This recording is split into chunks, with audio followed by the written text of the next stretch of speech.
Hello and welcome to Around the Valley. This is our penultimate where football is our main focus. It's a great time because we're rolling into basketball and soccer. Winter's going to be fun. It's exciting. We got boots on the ground, but we got a lot of stuff coming there too.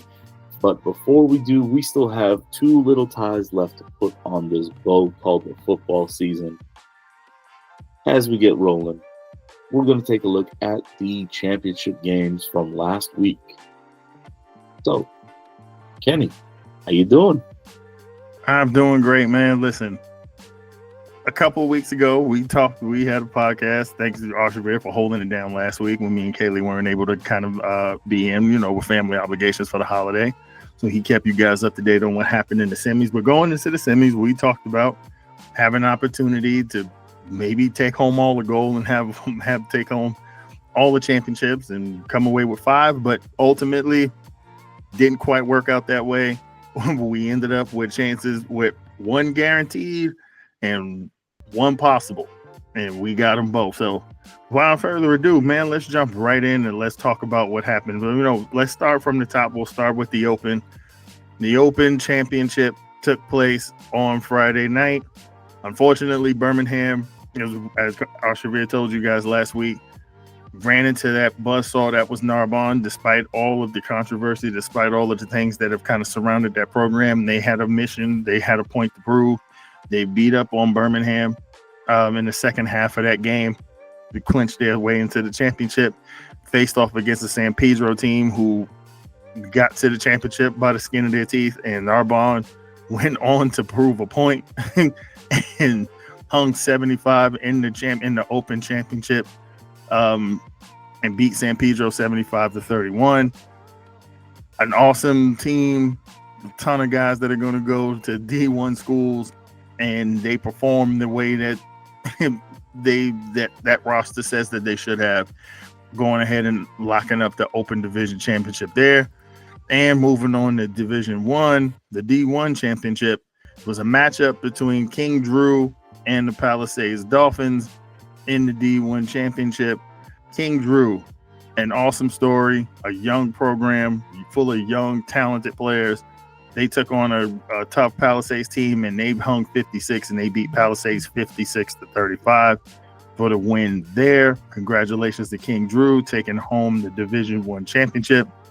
Moving on to D2, we had our first Valley participant who got to the championship. They took on a young, hungry Southgate team.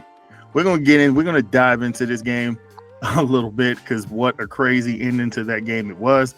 But congratulations to the Chatsworth Chancellors, taking home the championship in Division 2 with a 38-36 victory there. Like I said, we're gonna deep dive into this game, because that game had a lot to talk about.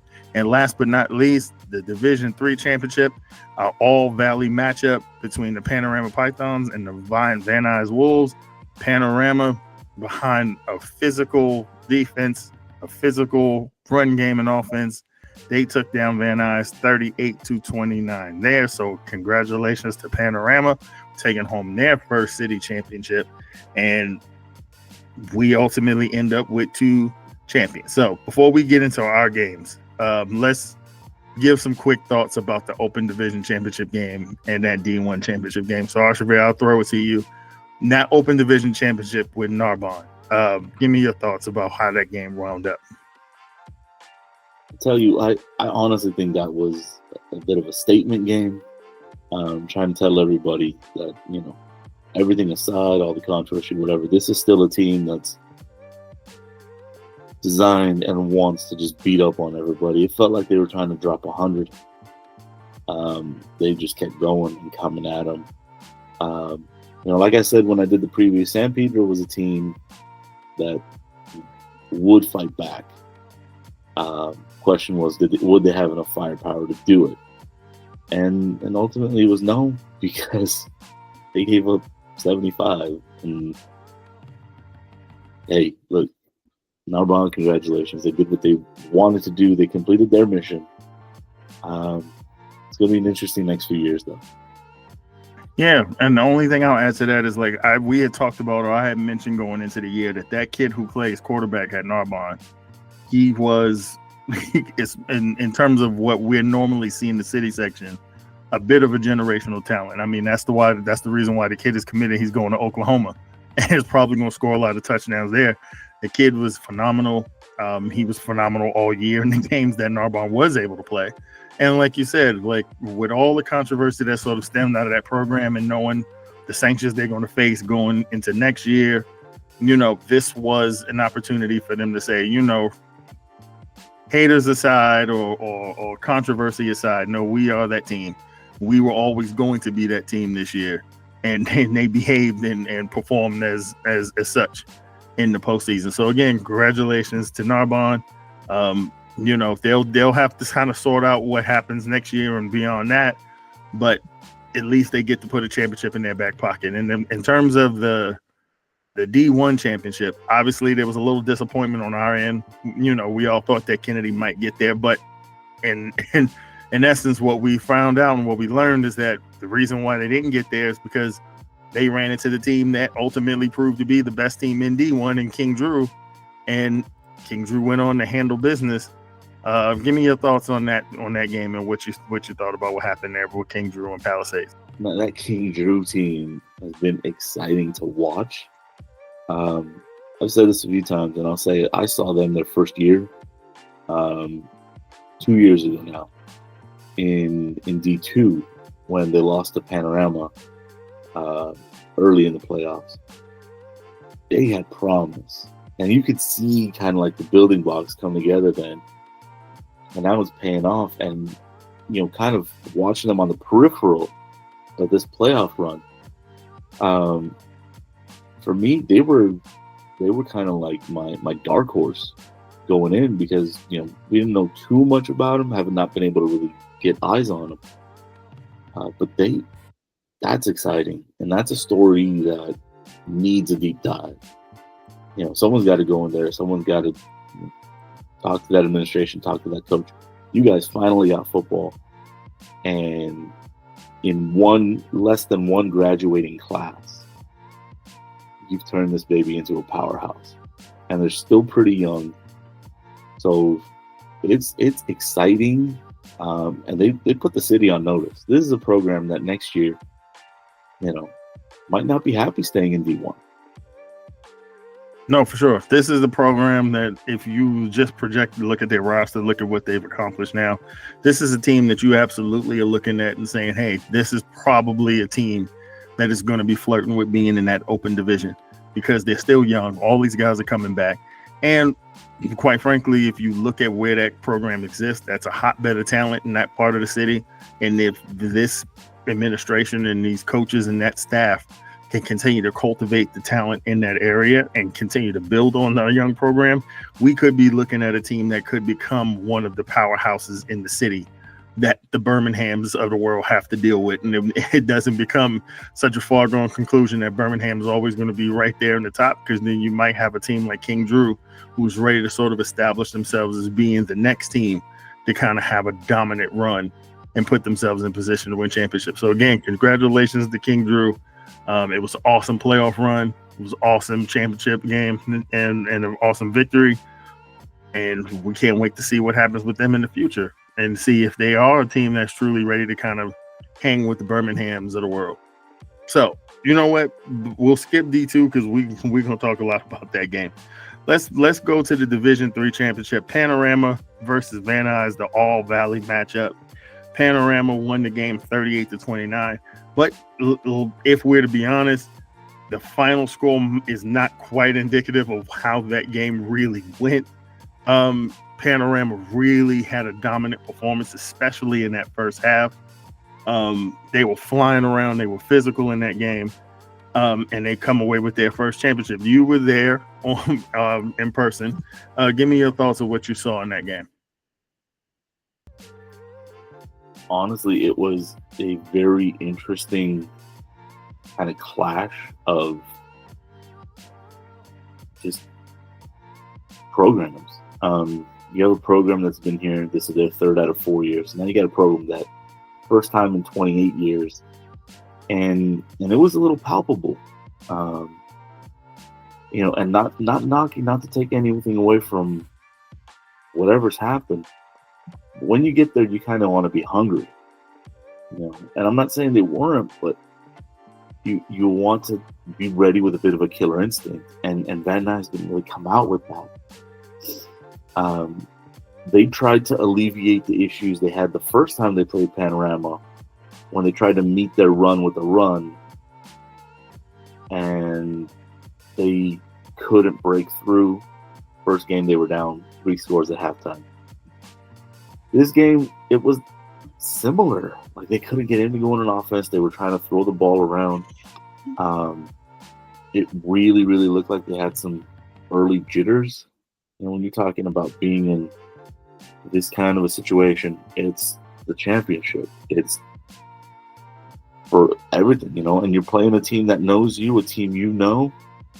And how are you going to do that? It was tough. And look, Carlos Herrera, the quarterback, has put this team literally on his back for most of the playoffs. One of their main rushers. And so it was interesting to watch them as they threw the ball, which he can do. But he was high, he was low, he was erratic. And it took them too long to fix. By the time they made the fix, it was midway through the third quarter. Panorama basically, the Pythons had their death squeeze on, and we're just trying to wrap. Honestly, I think it took too long for them to get Marlon Figueroa integrated into the offense. This kid is a very, very talented back. And ultimately, Panorama did what they do. They were business-like. They took care of it. Everything was step mission. And they deserved it, and they took it. That's a major, major feather in the cap for Adrian Beltran. That's his program. It has that same kind of quality that he does. So that's great, and I'm excited that they took it. I will say this on the other side: you're only happy to be there once, right? And if you lose, you're not happy to be there anymore. When you look back on it, you take the experience, you learn, you enjoy it, you embrace it. They were happy. Now Van Nuys, with a bunch of juniors on this roster right now, has to take it. This has to be a bitter pill, and it's got to be a learning experience now, so that next year they can try to come back, and these juniors can do something to seniors. But it was businesslike is the best way to put it, and congratulations to the Python. Yeah, there were 2 things that stood out watching that game. One is, like you kind of touched on, like the experience level. This is a team in Panorama that's sort of been in these spots for the last few years in terms of what this program has sort of established. They hadn't quite, they've been on the doorstep, they've been on the cusp, hadn't quite gotten a chance to get it done, but there was enough around that program to have an understanding of what it takes when you get here in order to kind of finish the job. 2, if you really think about what the Pythons, because of the kind of the start they got off to this year, this team has been playing playoff football since mid-October. Understanding that if they were going to get a chance to be in the postseason because of where they had started kind of sliding in the rankings, it wasn't a foregone conclusion that they would even get into D3 if they didn't put some wins together or start playing better towards the end of the season and being more competitive in games in ways they weren't in the beginning of the year. So this is a team that had been playing with a sense of urgency for about 2 months going into this championship. And if you really even think about what they've done in the postseason, 2 of those 3 games going into the postseason, they had already played on the road.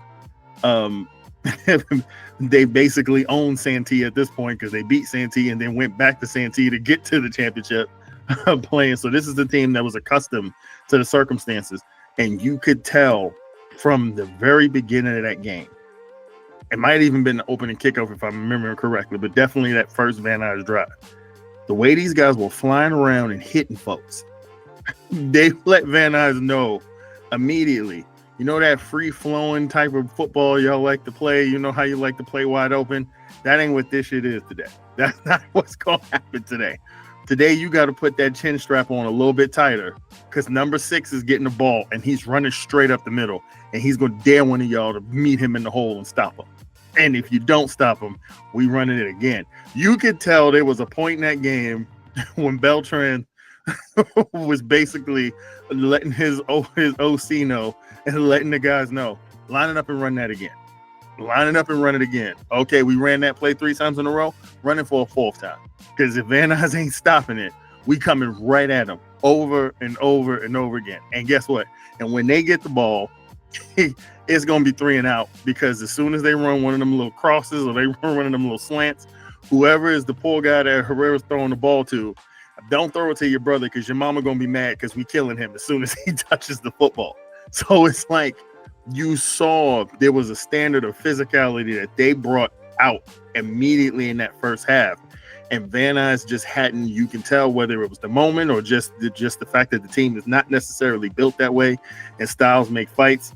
Like Van Nuys, Panorama was Mike Tyson in his heyday, where they were just maulers. They were in your airspace, body blow after body blow. And that's tough to deal with when you are a team whose offense is sort of predicated on, let's spread it out, let's get up and down, let's be wide open. Because as we see on any level, when you have a team that wants to play wide open like that and you can't sustain drives, guess what? I feel like it felt like Van Nuys had that ball for maybe 8-9 snaps that whole first half.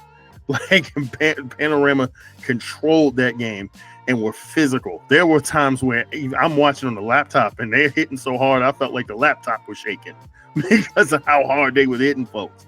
So you could just tell that Panorama was like, this was not an opportunity we were letting get past us again.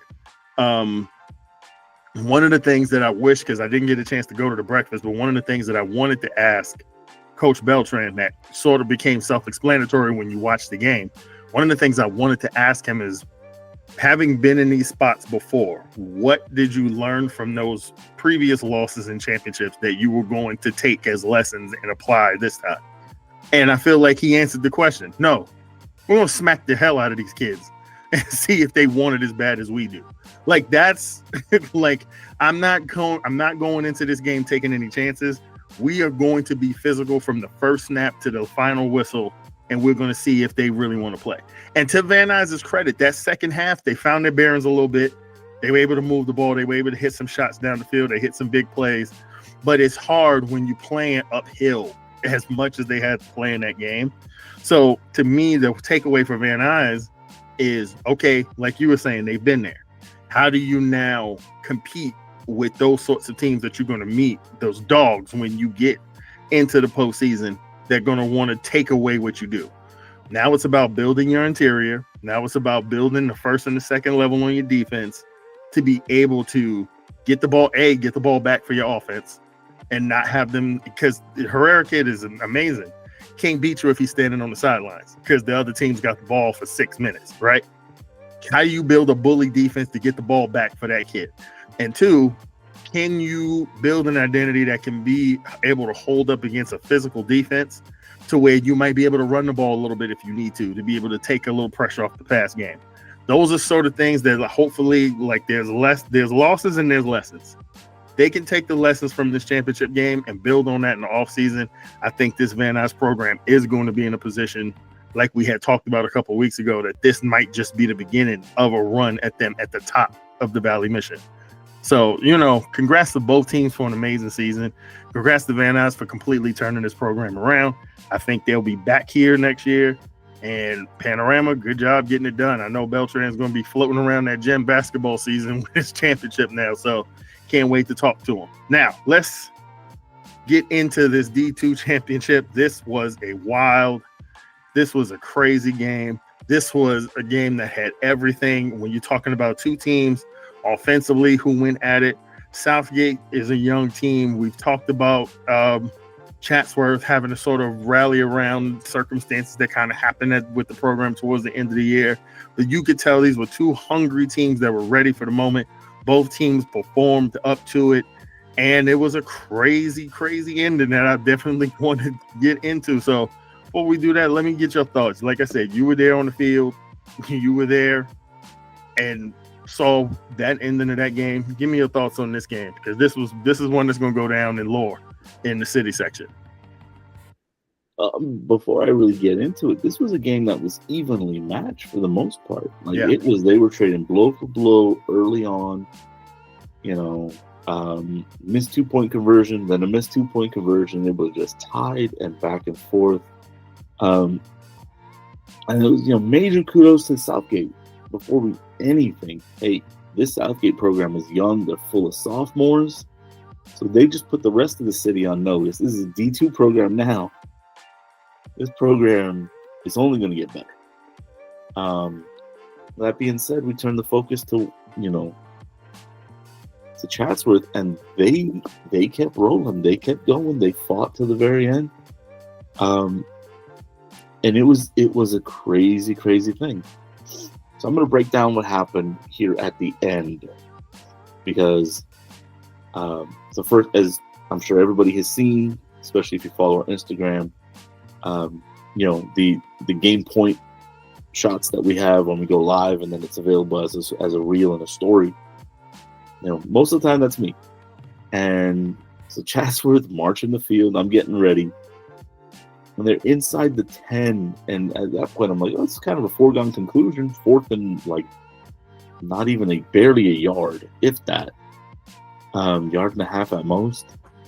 And in my head, I was like, why did they go wide when they could have just punched it forward? You only need 3.5 feet, something like that. But that's the play call. And so I looked at the clock. There was 40 seconds left. They had 2 timeouts. And in my head, I was like, okay, well, my son's waiting for me. I'm not going to record the end of this game. Mainly because I don't want to do that to Chatsworth at this point. It's a heartbreak. And so I started walking. And I was on the far 20 at Birmingham by, if we're going east-west, I think I was on the east side. I think it's east side.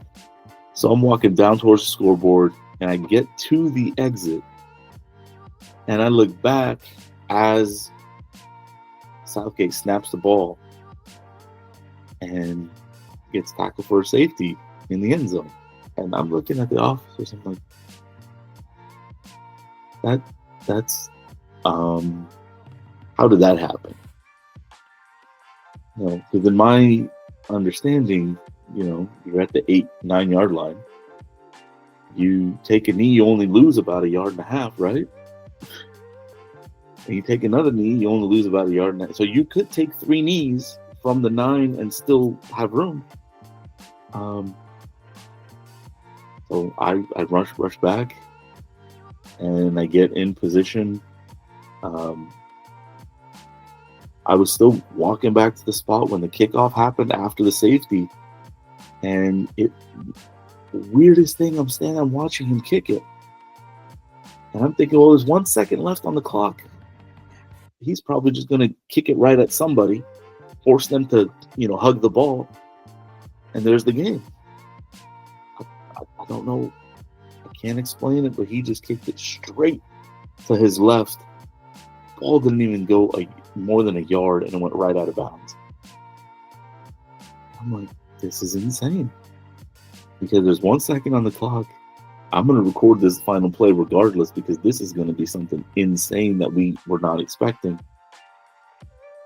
And they hit the field goal, win the game. It was pandemonium. Take a moment, and I'm going to stay neutral and not, have our little slant that we have. This is pure neutral. As upset as the Southgate coach is, he has every right to be upset. I don't think he's ever going to see this. But, sir, you would know you do not call a kneel down out of the shotgun formation on first down.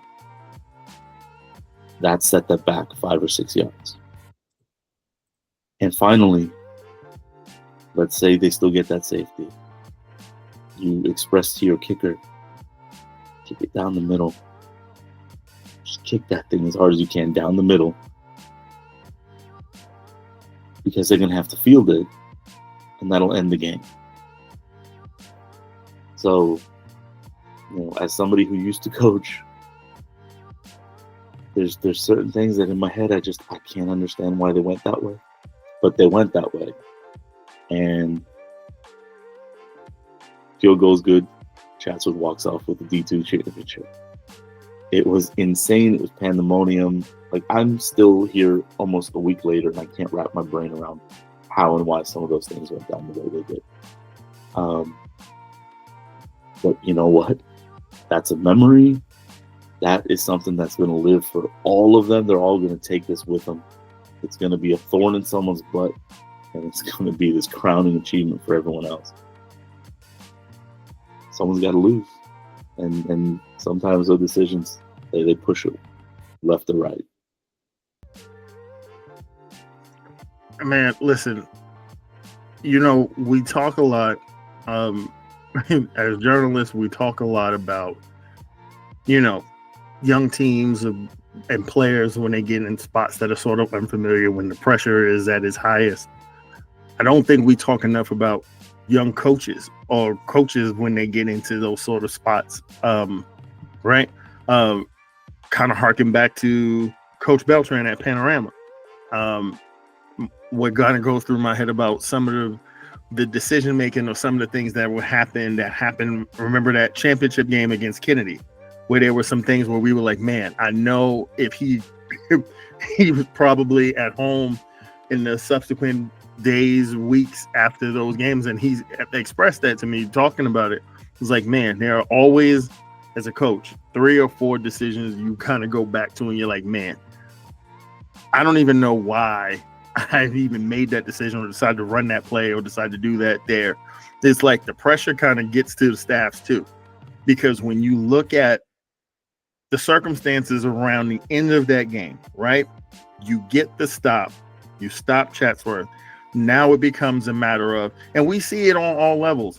It is it's like playing with a landmine when you know that you are just trying to bleed a clock, but you know that team over there still has all 3 timeouts. So there is a scenario in which they can get the ball back, but how do you navigate trying to kill a clock when they're going to stop the ball 3 times and either force you to punt it back, or, like, you know what I mean? Like, so there are just some weird sort of decisions that sort of go in. Yeah. That first down, not really sure what was going on there, right?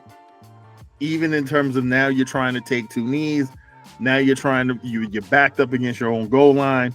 Yeah, we've all seen the old play, like, okay, there's 8 seconds left. Let's see if we could just run around in the end zone just long enough and hope and cross our fingers that we can just juke a couple guys out. Maybe we take the sack with 0 zeros on the clock. We walk out of there with that 1-point win. Okay, it didn't happen. Now there's 1 second left. Now there's an untimed down. You know what the Chatsworth game, as a coach, you know what the Chatsworth game plan is going to be at that point. We're not running it back because the likelihood of you springing one in that sort of scenario is slim to none. So regardless, they're probably going to fall on the ball. You got to untime that. You got that one play. Now you're just trying to defend that one play. Like you said, I'm not really sure what happened on that sideline that you don't tell your kicker, even if you don't think you got a kicker who all year long had the ability to kind of like boom one in the air, right? Hell, it's after a safety. You can just punt it. You can just pooch it, right? All Chatsworth is going to do at that point is just fall on it and then Hail Mary it or run a hook and ladder or something that last play. Then you just worry about defending that play. The one thing you don't do because there's a million doomsday scenarios that come with it. Let's say, for the sake of argument, let's just say he didn't kick the, mind you, he didn't. It didn't even go forward. The reason why Chatsworth was able to get the field goal where they were is because somehow, I don't know if I've ever seen it, he kicked an onside kick that went backwards like 4 yards. Like, it didn't even go forward. It had English on it like a boomerang and went backwards. So it was like, I'm not even sure what happened there in terms of how the kick happened. But let's just say, for the sake of argument, he kicked it and it's a normal onside kick. Why would you even take the chance that one of those up men grab it and pulls a Jason Sehorn and just grabs it and takes it to the house? From there, just pooch the kick down, and then you play defense for one play. Literally, you gave Chatsworth the best case scenario was somehow they end up with that ball where they could just trot out a kid who, by the way, I know a lot of teams aren't used to it, but Chatsworth is one of the few teams in the city that had a kid who I've seen this year in pregame hit kicks from 50 plus yards. Like, the kid's got a leg. So yes, still in the pressure in the moment, he still has to make that kick, which was incredible because he crushed it. But it was just one of those same scenarios where I'm like, man, that's something you're going to have to live with for the rest of your life. How the sequence of play calling went at the end of that game. It doesn't take away from Southgate's season. When we talked about that's a young team, they're probably going to be right back in this spot because that team was really good for how young they were. But, you know, one of the things I do want to talk about with Chatsworth, aside from the controversy of what happened at the end of the season, the big storyline going into this year about Chatsworth is we had seen them for the last 3 years lean very heavily on their leader and their all-world running back, Isaiah Ramon. And this was going to be the first year where they went into this season and he's gone. He's over at COC getting to it. He up there. What was going to happen with this team now that they were going to have to look at themselves and find a way to move forward offensively without having him? And there are a few names, and you saw them show a big time in this game. Guys like Chris Salcedo, Connor Egan had a really good game at quarterback. The young guy, Devin Del Toro, who we saw last year as a freshman, get some time, and he really sort of blossomed. Angelo Romo has been a good player, good player on the outside. You saw them use him quite a bit in this game and all season. Guys on defense that really stepped up. There was Jahari Moore, who's going to be an unsung hero in Chatsworth lore in this game, who wasn't even the guy who got a lot of carries in the beginning of the year, but towards the end of the year, they started mixing him in, and he became the third guy in that backfield to kind of spell the other two running backs and really sort of kind of stepped up. You saw a bunch of seniors who all came together and said, listen, Isaiah's not here. We didn't get it done for him when he was here because he was the first guy. I felt good for him because he lived vicariously through Chatsworth during this playoff run. He was happy for his guys over at CLC and was jumping for joy for them. But you saw a group of seniors come together and say, hey, we've been on the cusp of this for the last few years. This is our last run at it. And those guys played their butts off against a Southgate team that came near ready to win the championship. And Southgate showed up with every intention of winning that game. You saw it from the very beginning. And, man, Chatsworth was right there with them. They were trading blows. And like I said, you only are in that position to win a miracle game if you've played yourself into that position at the end of the game. And guess what?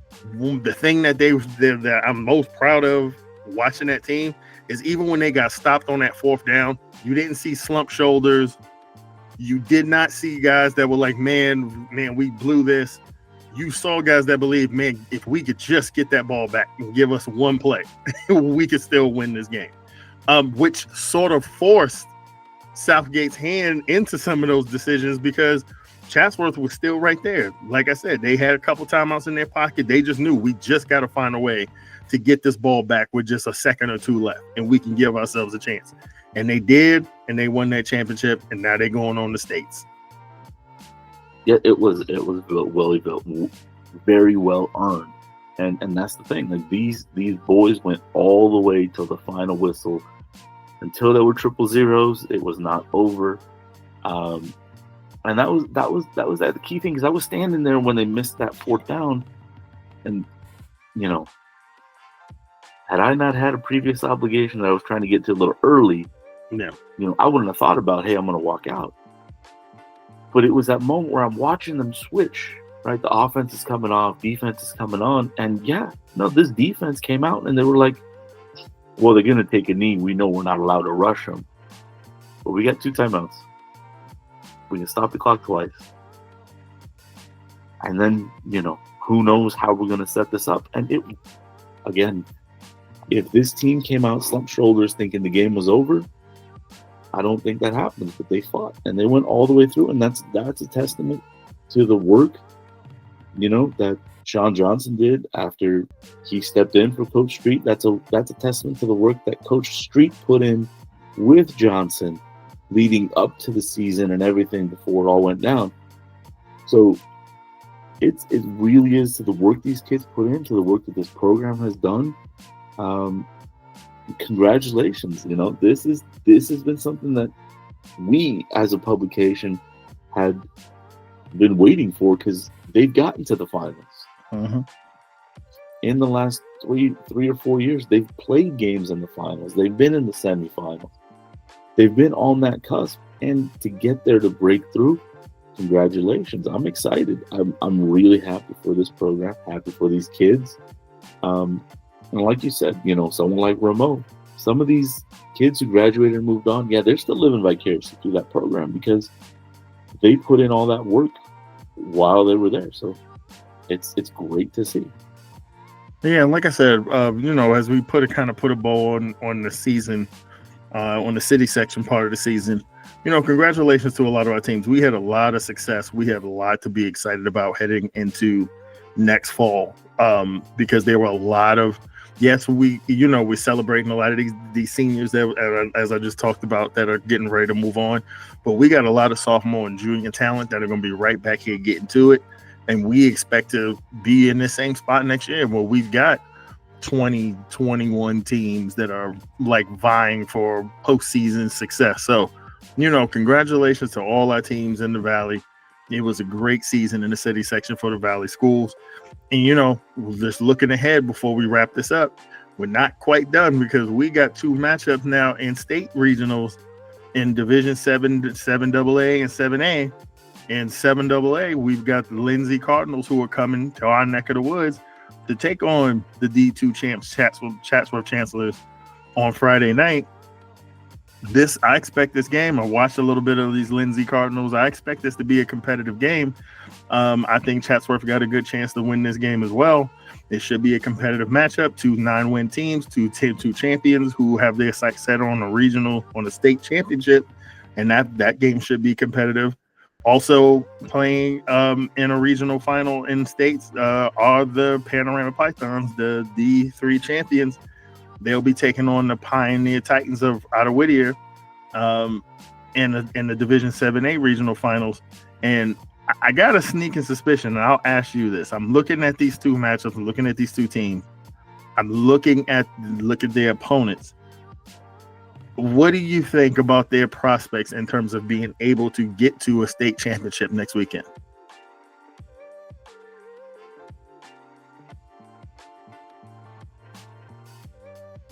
I'd say Chatsworth probably has a really, really good shot at getting in.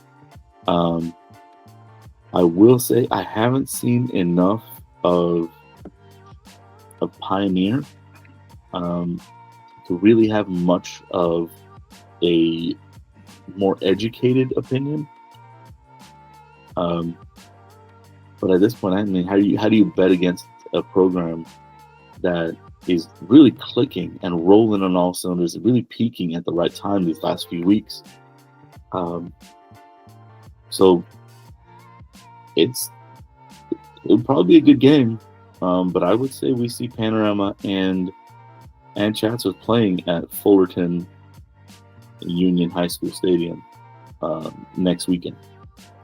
Yeah, I'm right there with you. I've gotten a chance the last few days to kind of dig into a little bit of Lindsay and Pioneer. I think Lindsay presents some unique challenges for Chatsworth in terms of the way they play offensively. We saw Southgate give them fits on defense with their offense. I think it'll be the same with Lindsay, but at the same time, this Chatsworth team is chock full of seniors, and they're going to put up a fight against anybody they go up against.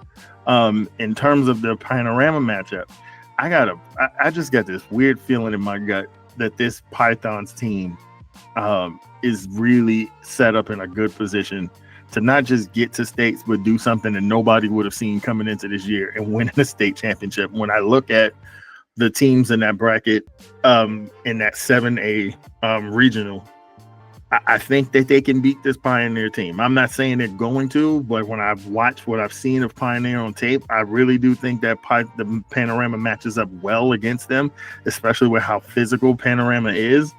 And they've got a good shot. I think that if they can get to a championship, you just never know when you get there. So, we'll leave the conversation there. Congratulations again to Chatsworth and Panorama for taking home city titles.